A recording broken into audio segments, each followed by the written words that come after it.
আৰু দৰিকণা মাছৰ ভাজিখনৰ কাৰণে প্ৰথমতে আমি দৰিকণা মাছখিনি ফ্ৰাই কৰি ল'লোঁ। তাৰপিছত তেলত পিঁয়াজ, মাহপাত লগতে জলকীয়া দি ফ্ৰাই কৰি ল'লোঁ।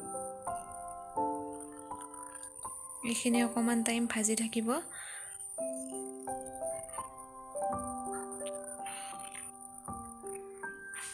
পেষ্টখিনি অকণমান ৰঙচুৱাকৈ ভাজি ল'ব লাগিব।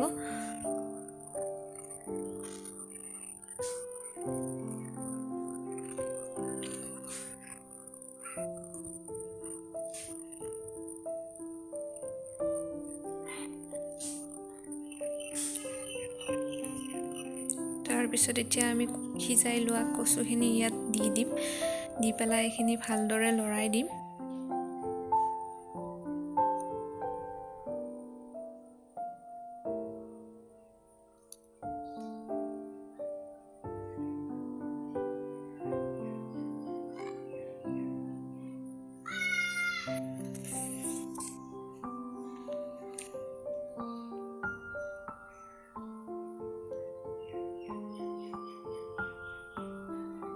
এইখিনি ভালদৰে লৰাই লোৱাৰ পিছত ইয়াত পানী আৰু হালধি অকণমান মিক্স কৰি ইয়াত দি দিছোঁ আৰু তাৰপিছত মাছকেইটা ইয়াতে দি দিছোঁ।